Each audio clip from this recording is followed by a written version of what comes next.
මදේ මිහිර මැදින් ඉසුරු අරන්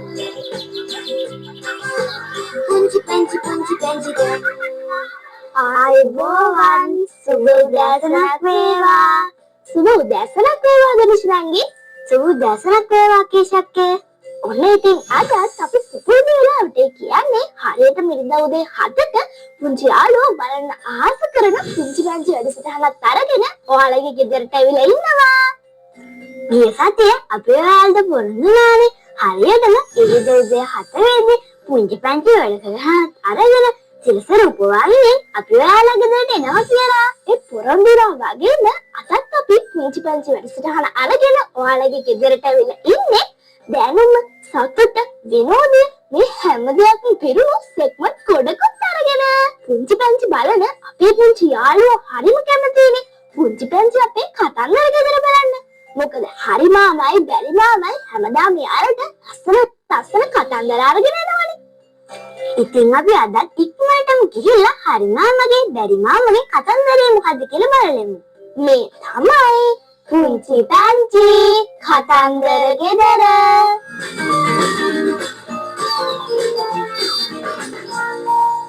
මම තමයි හරි. මම තමයි බැරි.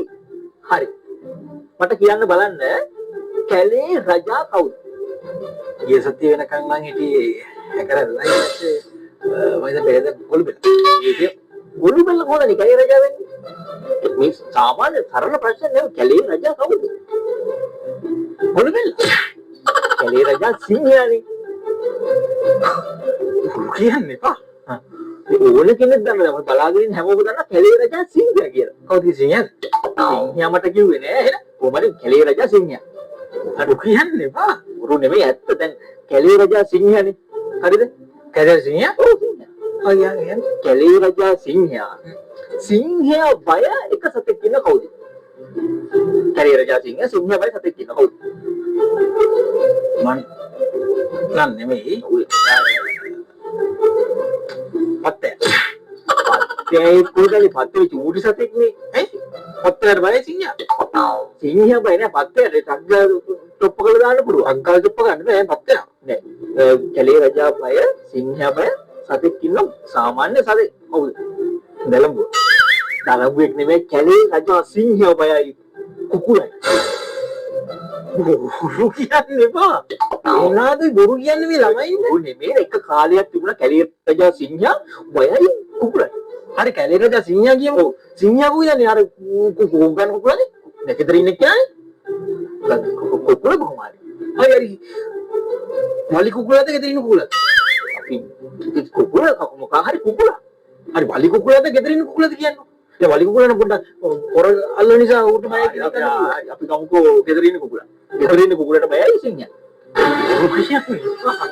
ඔන්න කැලේ රජා සිංහයා සිංහයා බයයි කුකුලයි.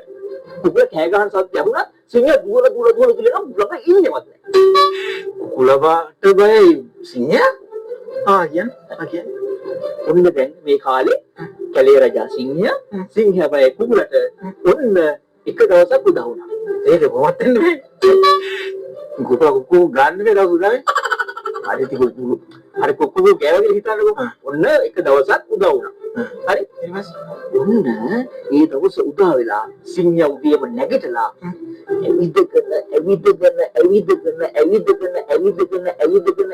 ඇවිදගෙන ජොගින් යනවා. ජොගින් යනවා නෙවෙයි ඇවිදගෙන ඉතින් ජොගින් යන්න තු කඩ යන්නේ උදේ පාන්දර මොනවද මුරු ඒ පාර නැගිටලා යයි කෑම දඩේම යන්න බෑ යා. දඩේමේ ගියා. දඩේ. ඔව්.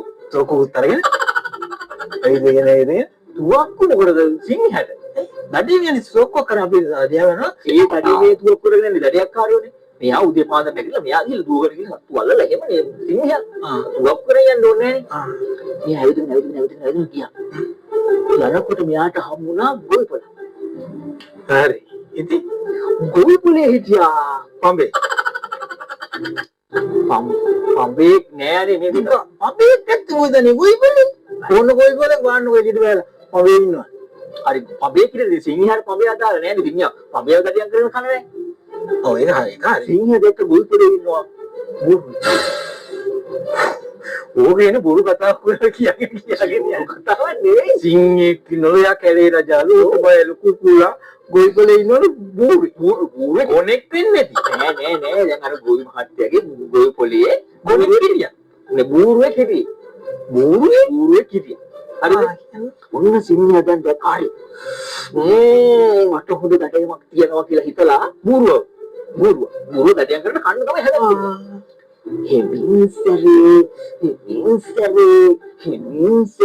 කොමෑරකට එළියේ බූරුව කන්න හම්බෙන්නේ ඔය නිතිය. හිමින්සරේ කියන එක සද්දේ බූරුව දුරනේ සිංහල. අයියන් හරි. ඒකද බූරුව දඩයන් කරන්න ගියා. එතකොටම කුකුලා කෑ ගැහුවා. කුකුලෙක් කිව්වා. කුකුලා කෑ ගැහුවා. ඉතින් කැලේ රජා සිංහයා බයයි කාටද? කුකුලට බයයිනේ. කුකුලට බයයි. කුකුලගේ සද්ද ඇහුණා. සිංහයා අනිත් පැත්තේ ඒ මාර සද්ද දෙන්නේ නැහැ. සිංහයා අයියෙන් ගියා. බූරුව දැක්කා. කුකුලා නෙමෙයි දැක්කේ බූරුව දැක්කා. සිංහයාද? එළියන්. කුකුලගේ සද්ද ඇහුණා සිංහයා දුවේ. බූරුව දන්නේ නැහැ ඒක. බූරුව දැක්ක සිංහයා දුවගෙන පස්සල වල දුවනවා. බූරුව කල්පනා කළා මහා ලොකු කැලේ රජා මම මෙතන මේ බූරුව මට බයයි සිංහයා.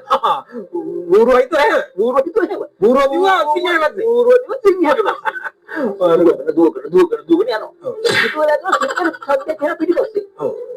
දැන් බහිර බයන්නත් බයයි කුකුලක් දන්නේ ඕම් පිටිපස්සේ හැදලා බැලුවා.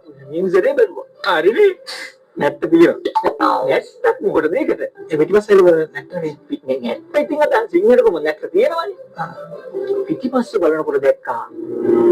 බූරුව එනවා. පීස් කරන උදුනා. කියන්නේ පොඩක් දුවගෙන නැත්නම් බ්‍රේක් බ්‍රේක් කරනවා ක්‍රේජ් අපි වාහනේ නම් බ්‍රේක් ගහලා ගාවා. ඒක කියන්නේ යන වේගෙට ඉක්මනට නැවතින්නද? දැන් නම් සිංහයා කරුණා කරා. මම මේ බූරුව දඩයන් කරන්න ගියා. බූරුව මහා පස්සු දුවගෙන යනවා. අනිත් පැත්ත හැරුණා පැනපොකම බූරුව අල්ලගත්තා. අල්ලගෙන ගියා. මොකද කතාවේ ඒක. දැන් එයා ඇත්තටම බූරුවෙක් වුණා. ඇත්තටම බූරුවනේ. දැන් මේ කතාවෙන් ගන්න සිංහයා ඇත්තටම බය වෙලා හිටියේ කාටද? කුකුලන්. හැබැයි බූරුව හිතුවා සිංහයා මේ බූරුවට බය වෙලා තමයි දුවන්නේ කියලා. ඒකනේ මේක වැරදි වැටීමක් ඇති කරලා දුවගෙන ගිහිල්ලා තමන්ගේ ජීවිතේ නැති කරගත්තා. එන බූරුවෙක්. ඒ කියන්නේ බූරුවෙක්. ඔන්නෝක තමයි ඉතින් අද අපි කියලා දුන්න කතාව. සිංහයාගේ කුකුලගේ බූරුවගේ කතාව. හරි. එහෙනම් ඊළඟ දවසේ ලස්සන කතාවක් අරගෙන අපි දෙන්නවා ඔයාලගේ නෝ තමයි බැරි. ඒතකොට මම තමයි හරි. පුංචි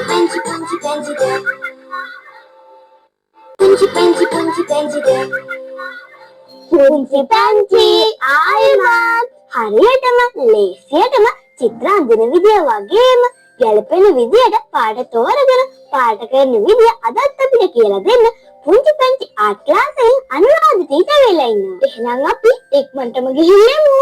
මේ තමයි පුංචි පැංචි ආර්ට් ක්ලාස්.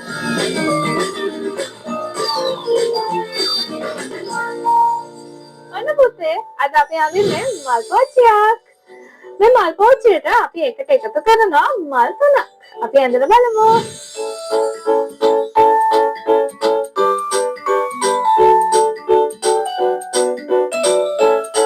හරි මේ විදිහට ඇඳගත්ත මල් එක්ක අපි අදා ගන්නවා ලස්සන කොළ.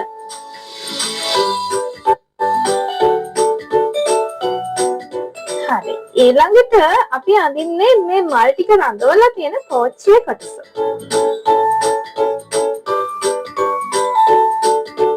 හරි ඔන්න මේ විදිහට ලස්සනට අපි අඳපු චිත්‍රය පාට කරන්න යන්නේ. පුතාලට තියෙන ලස්සන පාට වලින් මෙයා වර්ණ කරන්න පුළුවන්. ගන්න බලන්න මාත් එක්කම රතු පාට.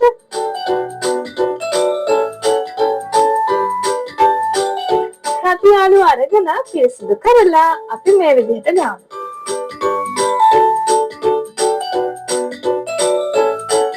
එයාට අපි පාට ගොඩක් එකතු කරලා බලමු.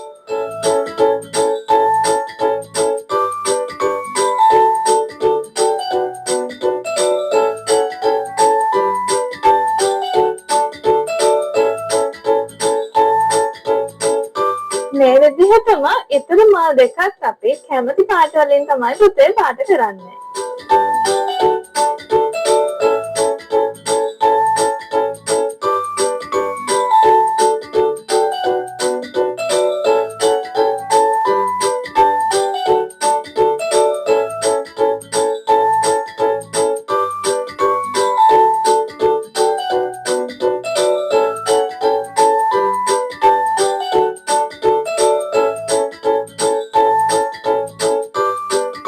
බලන්නකෝ මල් ටික ලස්සන වෙලාද කියලා. එහෙනම් පුතේ ඔයාට පුළුවන් මේ කොළ වලට තද කොළ ලා කොළ කියන වර්ණ දෙක පමණක් පාවිච්චි කරන්න.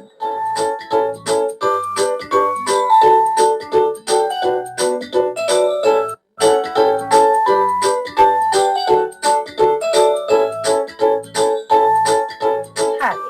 මේ විදිහට ලස්සනම චිත්‍රයේ මේ මල් පොච්චිය කොටස අපි පාට කරමු කැමති වර්ණයකින්.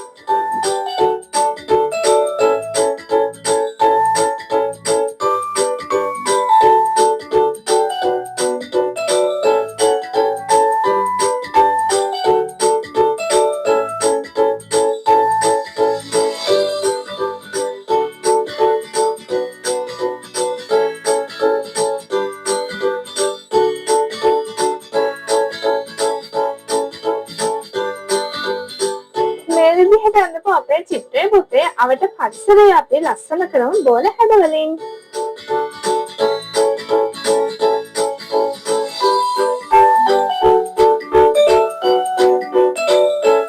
හරි. දැන් අපි කළු වර්ණය යොදාගෙන පුතේ මෙයාව ලස්සන කරමු.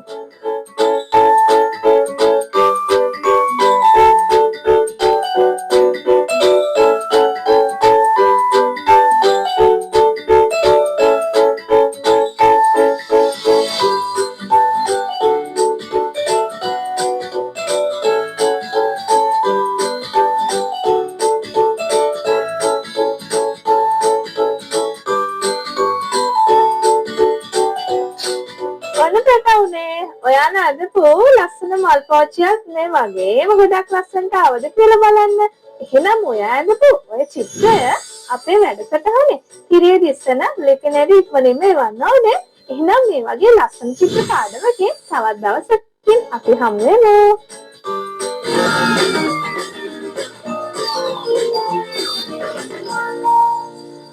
අද අනුරාධ ටීචර් කියලා දෙන චිත්‍රය හරිම ලස්සනයි නේද කීෂා? ඔව් දුනිෂි. කොහොමද ලස්සනට චිත්‍ර අඳින්නේ කියලා හැමදාම පුංචි පුංචි ආයි ක්ලාස් එකේ අපේ අනුරාධ ටීචර් අපිට කියලා දෙනවානේ. ඉතින් අපේ පුංචි යාළුවෝ ඒ විදිහට කියලා දෙන ලස්සන චිත්‍ර අපිට ඇඳලා පාට කරලා එවන්නත් නමතක කරන්න එපා. මම කියන්නම් ලිපිනය. නිෂ්පාදක පුංචි පැන්චි සිරස රූපවාහිනිය අංක 20 දෙවනහර ස්වීතිය වරුපල පාර රත්නලාන. අන්නේ ලිපිනයට එවන ඔයාලගේ ලස්සන චිත්‍ර අපි පුංචි පැන්චි නිර්මාණ පිටුවෙන් හැමෝටම පෙන්නනවා. අනේ ඒ විදිහට අදත් අපිට එවපු ලස්සන චිත්‍ර නිර්මාණ කීපයක් අපි දැන් බලමු. බලන්න ආගේ චිත්‍ර නිර්මාණෙත් විතර තියනවද කියලා. මේ තමයි පුංචි පැන්චි නිර්මාණ පිටුව.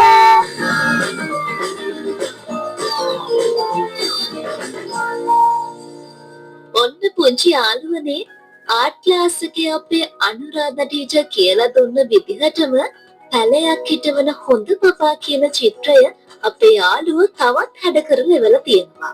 මොනරාගල රාජකීය විද්‍යාලයේ 5 වසරේ ඉගෙන ගන්න මතීෂා සනෝලි පුංචි යාළුව තමයි අපිට මේ ලස්සන චිත්‍රය ඇඳලා ඉවලා තියෙන්නේ. 1 වසරේ ඉගෙන ගන්න කනිනි බිහාර පුංචි යාළුවා තමයි මේ ලස්සන චිත්‍රය අපිට එවලා තියෙන්නේ. කුරුණෑගල රොයල් ඉන්ටර්නැෂනල් පාසලේ 1 වසරේ ඉගෙන ගන්න සනෝලි හේරත් පුංචි යාළුව තමයි අපිට මේ ලස්සන චිත්‍ර ඇඳලා එවලා තියෙන්නේ. කසුන්‍යා ඉසුරෙන්දි අපේ පුංචි යාළුවා තමයි මේ ලස්සන චිත්‍රය අපිට ඇඳලා එවලා තියෙන්නේ. එයා ඉගෙන ගන්නේ රත්නපුර මහින්ද විද්‍යාලයේ 3 වසරේ. දීකායු බණ්ඩාර රන්තිලක කියන අපේ යාළුවා තමයි මේ ලස්සන චිත්‍රය අපිට එවලා තියෙන්නේ. පුංචි පැන්චි